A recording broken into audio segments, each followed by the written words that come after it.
can trust everyone that you meet. I'm so lucky. He's the only one I'll ever need. He will blast off tonight. He puts his life on the line every time he's in flight. A man you can trace, but our love will last beyond time and space. Space.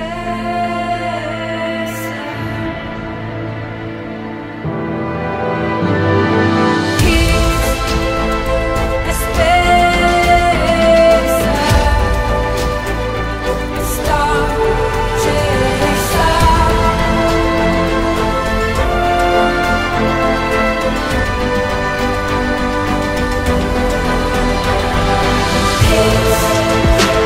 a space,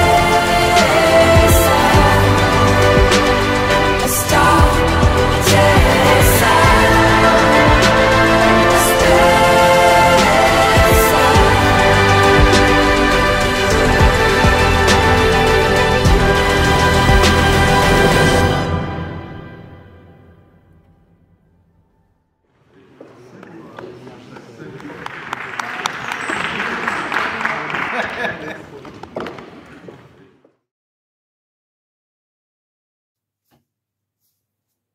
Mes amis, l'heure est grave. Ah ouais, je suis de retour. Pas de chance pour vous. Ah ouais, mes amis. Au mois de juin, je vous avais dit, je voulais tout arrêter. Parce que j'étais crevé, j'étais fatigué, j'en avais marre. Ah. Donc, on peut pas faire tout le temps de la belle vidéo pour vous. Ouais, bon. On a fait un break. 2 mois de vacances. Ouais, pas mal, hein. Et là, je reviens. Bon, je suis pas tellement bronzé, hein. T'as vu, hein, je suis pas tellement bronzé. Au moins, je me suis reposé. Je suis beaucoup moins fatigué. Et ça va beaucoup mieux. Je vous remercie. Au mois de juin, comme je vous ai dit, fin juin, je voulais tout arrêter. Putain. Bah là, mes amis, chaud. Vous m'avez dit, non, Loïc, tu t'arrêtes pas. Eh non. Mister LG, Maître Yoda, évidemment. Non, non, tu t'arrêtes pas. Bon, bah ok. Après, pendant les 2 mois, j'ai travaillé dans ma tête. Bon, bah ok, bon bah, on va repartir pour une 5e saison. Ah, vous me supportez. Bon, je vous remercie, hein. Il y a des abonnés, il y a des vues sur mes vidéos, il y a toujours des bons petits commentaires à la con, ça, j'adore les coms. Évidemment, vous avez vu que l'orientation de chez LG a changé. Et là, sur la nouvelle saison, elle va encore changer. LG ne va jamais vous pratiquer des vidéos de roulage pendant 3 heures. Il y a certains qui savent le faire. Pendant 1 heure, tu vois que du roulage. Ouais, bon, moi, je suis LG, on n'a rien à foutre. Sur certaines chaînes, on verra des très belles bêtes. Ah, des parties cycles, super. Ça, je vais vous dire, il y en a certains qui tâtent leur bien. Ça, je peux vous le dire. Chez LG, on ne fait pas du cycle. Chez LG Motorsport Racing, c'est simple, on fait que de la prépa moteur. Que du moteur. Il y a beaucoup de gens qui m'ont demandé qu'est-ce que ça veut dire LG Motorsport Racing. Bah, LG, ce sont mes initiales. L, vous savez tous, c'est mon prénom, c'est Loïc. G, ça c'est mon nom de famille, que je ne vous dirai pas. Sauf certains, ils savent, qui me connaissent. Hein. Motorsport. Ah.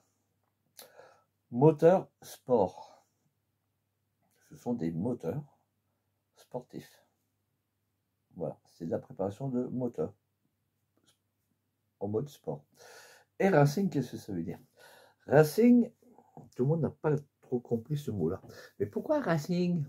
Bah, racing, si tu veux savoir, c'est la branche de chez LG, c'est Engineering System. Ah, je vous ai balancé souvent des vidéos de marqué Engineering. Engineering System, c'est une technologie pour les moteurs, pour les améliorations moteurs, tout simplement. C'est tout ce que vous trouverez en mode électronique et en mode d'ingéniosité de pièces. Voilà. Quand je vous ai sorti ma campagne de filtre à air que vous avez aimé, que vous avez commandé, hein, je peux vous remercier, hein, il a fallu que je réalise tout ceci avec un concept de technologie de CAO. CAO, DAO, PAO, tout ça. Tout ça, c'est de l'ingénierie, on appelle ça.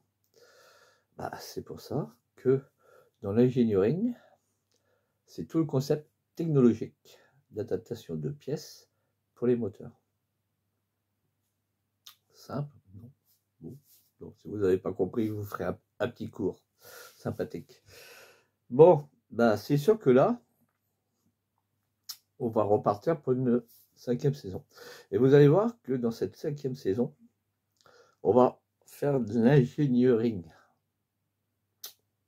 À la Bob Academy, ici présent, Maître Yoda, hein, va encore vous expliquer pas mal de trucs. Il va essayer encore de vous expliquer pas mal de trucs. Donc, tu sens moins teubé au jour de l'examen. Bon, c'est sûr qu'au bout de 5 ans, master, ok. Bon, vous avez vu que cette année, moi, j'ai eu une saison blindée. Hein. J'ai fait aussi la formation professionnelle pour ma société. Vas-y, t'es arrivé à l'âge où il faut former les petits jeunes. Ouais. Bon, ne fais pas ça. Forme pas les jeunes, donc à se démerder. Donc à faire comme les vieux. Sinon, ils regardent des tutos sur YouTube. Bon, allez. Il y avait, il y a maintenant facilement, il y a un peu plus de 2 ans, j'étais sur un projet, c'était sur mon Big Block Poligny, si vous vous en souvenez. Il est où ce con? Il est là, mon Big Block Poligny. Putain, pourquoi tu bouges, toi? Je t'ai jamais dit de bouger, toi. Reviens ici, toi. Mon fameux Big Block Poligny. Ça y est, je l'ai refait. Attends, je vais bouger un peu. Casse-couille. Voilà. Je l'ai refait. J'avais un jeu latéral, clic, clic, clic, clac. Tout le monde me dit, t'es pas un Poligny, toi, truc. Espèce de con. C'est bien un Poligny et la bielle. Regarde bien, c'est bien un vieux Poligny. Ça, à l'heure d'aujourd'hui, mes amis, ça ramassait une plus-value. Ça coûte une blinde. Mon petit Poligny. Et à l'époque, ici, j'avais adapté une plaque sandwich. Ici, si vous vous en souvenez. C'était une plaque sandwich pour mettre des clapets VL6 de chez Malossi. Vous vous en souvenez de cette plaque? Bon, d'ailleurs, on les trouve chez, sans leur faire de la pub. Ça vaut une bonne quarantaine d'euros, presque 50 € cette plaque en aluminium. Et cette plaque se met ici, au cul. Et ensuite, avec des clapets que je ne te présente pas, par exemple, ceux-là, ça tu sais que c'est du Malossi BL6. Et que ça, tu mets ça à l'intérieur. Voilà. Après, tu mets ta pipe, évidemment. Ouais, mais le problème de cette plaque de sandwich, je vais vous dire, ça fait des fuites. Il faut mettre du Nutella partout. Pouf, il faut coller. Ouais, mets-moi du Nutella. Tu vas voir le résultat que ça fait dans ton moteur. Moi, à l'époque, je t'avais mise sur ce moteur, et il n'y a pas si longtemps que ça. En fait, c'est au mois de juillet. Je me suis dit, tiens, je vais m'occuper de son cas. Quand j'ai démonté, j'ai eu des drôles de surprise. J'ai retrouvé un pâte à joint un peu partout sur mon moteur, surtout sur les clapets. Oh, putain, je me suis dit, ça va pas le faire. Non, ça va pas le faire. Un travail horrible. Ouais. Pourquoi? Parce que cette plaque aussi a un problème. Elle est mal adaptée pour les clapets VL6. Oui, pourquoi? Parce qu'elle n'est pas assez large. Il a fallu que je la retravaille. Voilà. Il a fallu que je la lime ici. Et un peu ici. Il a fallu que je la retravaille à l'époque pour qu'elle s'adapte correctement. Et leur système de goujon ici, c'était un peu trop près. Voilà. Bah là, ça peut engendrer des fuites. Aïe. Bah moi, je me suis dit, tiens, je vais résoudre ce problème. Je vais m'amuser à redessiner cette plaque. Wow. Ah oui. Cette plaque, j'ai fait 3 versions. La première version, Evo 1, on dit toujours Evo 1, Évolution 1. Je vais vous la présenter. Bah, c'est cette plaque. Voilà. Ça, c'est l'Evo 1. Bon, elle est toute défoncée, fonçable, c'est normal. Bah, dans l'évolution de cette Evo 1, j'ai amélioré pas mal de trucs. Premièrement, ici. Oui, ici. C'est avoir la bonne ouverture pour faire passer les clapets. Tiens, je vais prendre un autre support de clapet, comme ceux-là. Ça, c'est un support de clapet Malo, mal aussi. Hein. Il faut que ça rentre. Ok, ça rentre. Comme d'hab. La deuxième évolution, c'est ici, dans les vis. Je ne veux pas avoir de fuite vers le haut, ni vers le bas.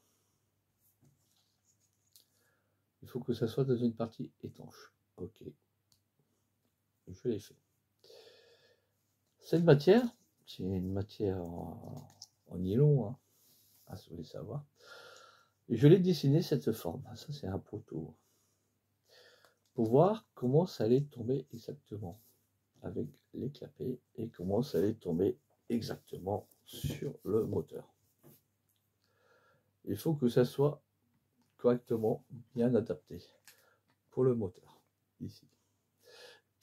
Et ensuite, les clapets qui viennent ici. Mais pour tout ça, il a fallu réfléchir longuement. Je veux avoir des parties étanches, je ne veux pas avoir des fuites vers l'extérieur. Et je veux un montage facile. Waouh, là, c'est compliqué. Ça, c'est l'évolution qui a présenté quelques problèmes dans cette fibre. Ensuite, il y a eu une deuxième évolution. Evo 2. Avec quel type de matière que je vais employer? Parce que ici, le problème, il y a des... Ici, il y avait des problèmes. Pourquoi? Parce que les clapets ne rentraient pas. Donc, il a fallu faire des lumières d'élargissement ici. Comme j'avais fait sur l'autre plaque, hein, ici. Là. Voilà, Evo 2. La deuxième évolution de la plaque. Là. C'est une plaque, si vous voulez savoir, la matière ici, c'est de l'inox. Inox projeté. Projection, fusion, machin. Bah, mon cousin RCP, parce que ça c'est fabriqué à Hong Kong, si vous voulez savoir.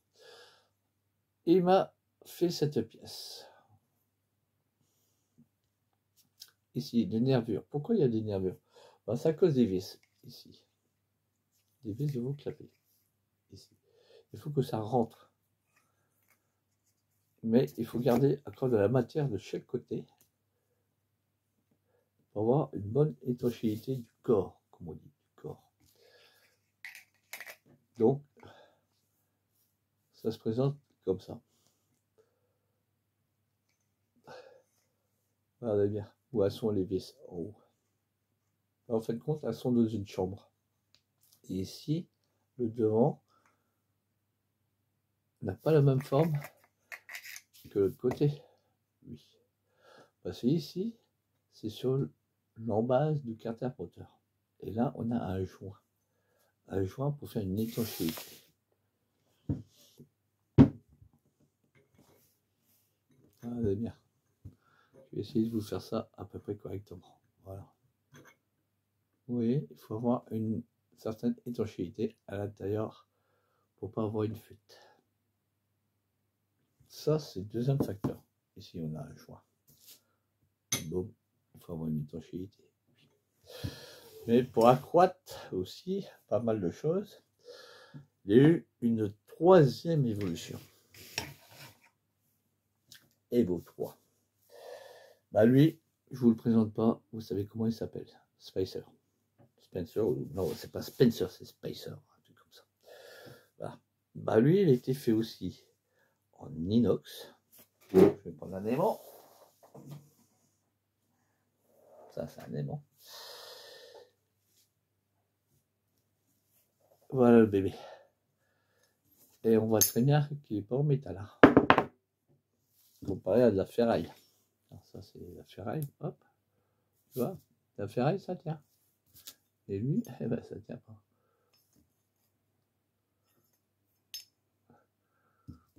Ok. Voilà, mes bons amis. L'Evo 3, il ressemble un peu bizarrement à l'Evo 2. Le dessus, pareil. Ici. Mais c'est le derrière qui n'est pas pareil.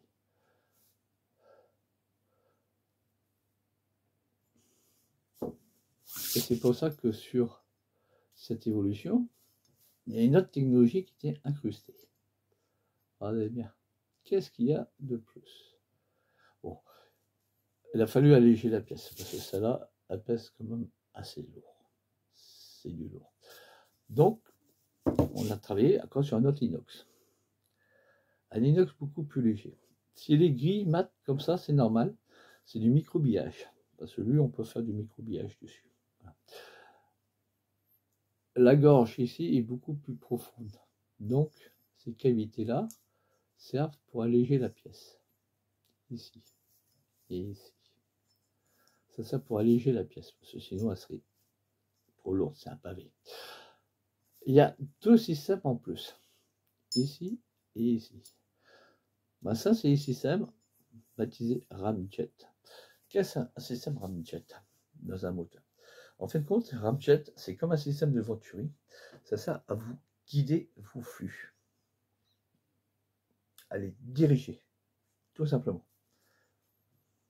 Au lieu que ça se perde un peu partout, non, c'est concentré et dirigé vers quelque part. Ben là, regardez. Ils sont mis comme ça. Ben là, c'est dirigé vers l'avant. Et en plus, ça comble aussi un petit volume mort à l'intérieur du carter. Vous voyez les cavités qui sont ici? C'est des parties creuses du carter. Ben, avec ce procédé de ramjet, on a comblé largement le problème. Vous voyez, on a comblé un petit volume mort ici. Et également sur les clapets, ça n'a pas comblé énormément, mais ça favorise certains trucs. Voilà. Regardez comment ça se passe. Faire plus long, non. À cause du carter. Sinon, il aurait fallu descendre et prolonger au-dessus d'une lamelle. Ça, on peut le faire. Est-ce que c'est utile? Est-ce que ça va apporter quelque chose d'autre? Je pense pas. Tout simplement. Vous voyez, ça, en plus, ça vous fait une boîte à clapper. Indirectement. Il y a certains qui mettent des cales de 5 mm ou 10 mm entre leur carter bas moteur et leur clapet. C'est pour faire quoi? C'est pour favoriser du couple au moteur, tout simplement. On fait une allonge des gaz à l'intérieur. Plus nos clapets sont prêts, ça va solliciter une puissance, une nervosité. D'accord? Ok. Mais pour faire des wheelings, ok, c'est excellent. Mais pour avoir des moteurs qui développent du couple et de la puissance, donc le couple est calculé en décanewton. Bon, je ne vais pas vous faire un cours là-dessus parce que vous allez être tous perdus. La force PW sur T. Ça, c'est une petite formule qu'on utilise. Bon, il faut favoriser vos moteurs à 10 chevaux. Ces chevaux-là sont aussi calculés en watts. Ouais. C'est quoi la conversion de 1 chevaux en watts? Bah, si tu veux savoir, il te faut un cheval égale à 736 watts. C'est une formule à la con. On ne va pas se lancer dans des maths aujourd'hui. Non. Sinon, on irait loin et on passerait des heures ensemble. Donc, à force transmise de ton moteur, tu peux avoir 15 000 chevaux, mais ici, bah, tu peux avoir que dalle, un podium. Voilà. Un moteur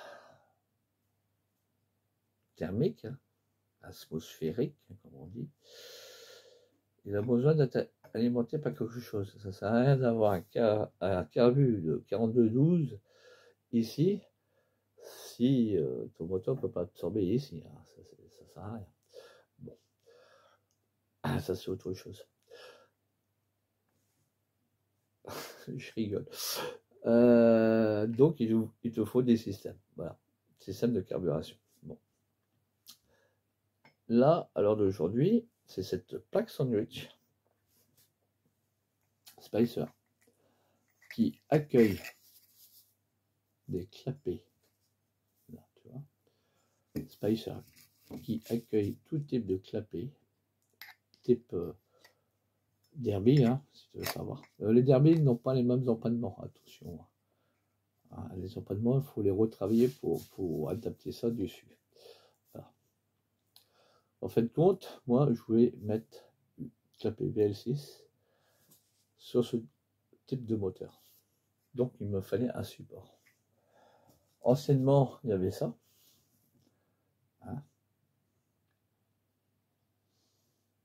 Ça, c'est des fuites à gogo. Il faut mettre du Nutella. Et Nutella, tu retrouves ta pâte à joint partout dans ton moteur. Moi, non. Moi, je voulais adapter une pièce viable pour le monter ici. Avec plus ou moins une réhausse ici. Pour faire comme un système de boîte à clapet pour avoir un peu plus de couple sur ce type de moteur. Ça, c'est des moteurs puissants. Il faut savoir que ça, c'est le Big Block Pouligny. Et il a aussi son petit frère chez Malossi. Bah, le Malossi et le Pouligny sont quand même différents en léger poids sur certains trucs. Ce moteur Pouligny sera beaucoup plus rageur. Il va hurler plus au démarrage. Il va vous balancer plus de gouache au démarrage. Vitesse de pointe, tout ça, c'est pareil. Sur circuit, il n'y a pas de différence. Ils se rivalisent l'un comme l'autre. Mais lui, il sera beaucoup plus rageur, beaucoup plus puissant au démarrage. Pourquoi? Parce que ici, dans la chambre, est beaucoup plus courte comparé au Malossi qui est beaucoup plus long. L'autre est beaucoup plus coupleux. Voilà. Ça, c'est une évolution que je voulais vous présenter. Maintenant, ah, tu t'es pété la gueule. Attends, reviens. Oui, je sais, tu étais tellement ébloui. Ah, tu t'es pété la gueule. Allez, reviens. Et en plus, c'est bien, c'est du live direct. On sent, tiens, je suis plus bas. Tiens, on voit mieux ici. Voilà. De ça, je suis passé sur une évolution A de ça. Ça, c'est un prototype hein, de ce que je voulais faire. Qui est passé sur une évolution 2 de ce type de pièce. Hein. Et au final, je suis arrivé à ça. Ça, mes amis, c'est 10 heures de conception quand même. Hein. Sans me vanter, il y a eu quand même quelques nuits blanches. Faut le faire. Mais j'ai réfléchi. Dessiner ça, ça fait des heures. Réfléchir, ça fait des heures. Bah, maintenant, je vais vous expliquer dans une autre vidéo comment ça se monte sur le moteur. C'est bien beau, je vous ai montré Spicer, regardez bien. C'est l'inox brossé, hein. Ça, mes amis, en étude de conception, il y a pour de A à Z, il y a pour plus de 40 heures de travail. Étude de conception. Voilà.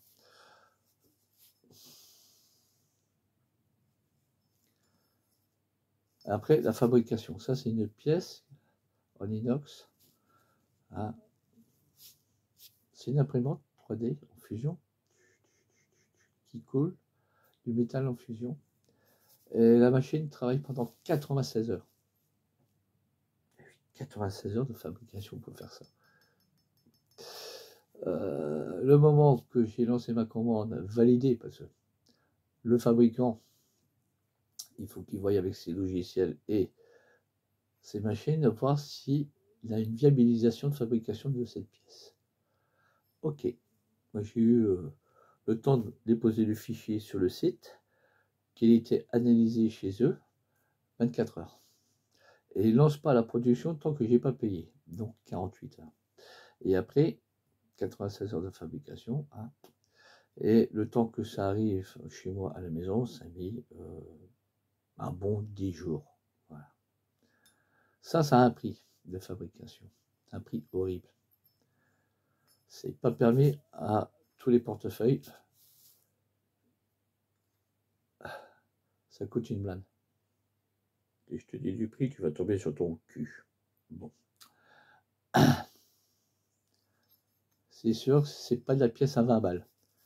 Déjà, quand vous achetez ça chez eux, non, pour 50 balles, et c'est de l'aluminium, hein, c'est de l'alu, hein. T'en as pour 50 balles dans le cul, hors frais de port. Et imagine le prix de ce produit qui n'a rien à voir. Ça vaut une blinde, mon pote, une blinde. Peut-être je te dirai le prix quand tu seras gentil avec moi. Ok? Allez, sur ce, j'arrête pour cette première vidéo. Sur l'autre vidéo, je vais vous montrer comment ça se monte sur les carters.